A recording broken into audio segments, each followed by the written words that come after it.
കാലഘട്ടത്തിൻ്റെ ശബ്ദമാണ് ഓർമ്മയാകുന്നത്, ഒരു തലമുറയുടെ ശബ്ദമാണ് ഓർമ്മയാകുന്നത്.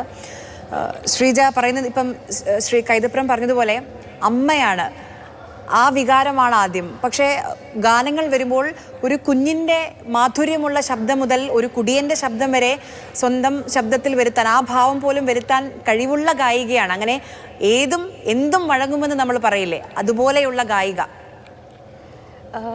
വളരെ വളരെ ശരിയാണ്. കാരണം ജാനകിയമ്മ കൊച്ചുകുട്ടികളുടെ ശബ്ദത്തിൽ പാടിയ എത്രയോ പാട്ടുകളുണ്ട്, വൃദ്ധരുടെ ശബ്ദത്തിൽ പാടിയ പാട്ടുകളുണ്ട്.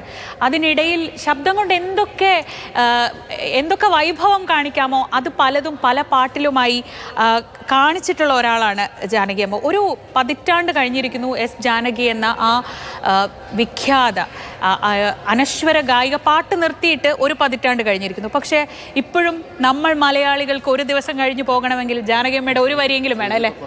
നമ്മളുടെ കുട്ടിക്കാലത്ത് ഏറ്റവും കൂടുതൽ അറ്റാച്ച്മെന്റ് വന്ന ഒരു ഗായകനോ ഗായികയോ ഉണ്ടെങ്കിൽ അത് ജാനകിയമ്മയായിരിക്കും. കാരണം കുഞ്ഞുങ്ങളുടെ സൗണ്ടിൽ പാടാൻ കഴിയും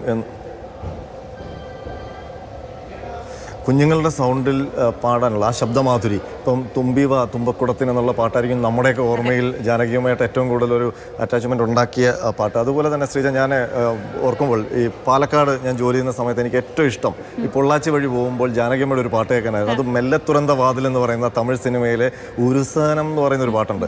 അത് ജാനകിയമ്മയ്ക്ക് ദേശീയ അവാർഡ് നേടിക്കൊടുത്ത പാട്ടാണ്. ഉരുസാനം തുങ്കിടിച്ച് ഊതക്കാറ്റ് മടിച്ച്, അത് രാധയാണ് ആ സീനിൽ പ്രത്യക്ഷപ്പെടുന്നത്. പക്ഷേ എന്തും മനോഹരമാണ്. ആ സീനിൻ്റെ വേറൊരു ലെവലിലേക്ക് കൊണ്ടുവന്നത് ജാനകിയമ്മയുടെ ഈ ശബ്ദമാധുരിയാണ്. ഇപ്പോൾ ശ്രീജ പറഞ്ഞതുപോലെ തന്നെ കുഞ്ഞുങ്ങളുടെ സ്വരത്തിലും മുതിർന്നവരുടെ സ്വരത്തിലും, അത് ബാലതാരങ്ങളായിക്കോട്ടെ നായിക ആയിക്കോട്ടെ, ആ മനോഹരമായ ആ ശബ്ദമാധുരി കൊണ്ട് ആ വലിയ ഒരു ലെവലിലേക്ക് ആ പാട്ടിനെ കൊണ്ടുപോകാൻ കഴിയുന്ന ഇപ്പം ആന്ധ്ര രാജ്യത്തിന് സമ്മാനിച്ച മകളാണെങ്കിൽ നമ്മുടെ മലയാളത്തിൻ്റെ ജാനകിയമ്മയാണ്.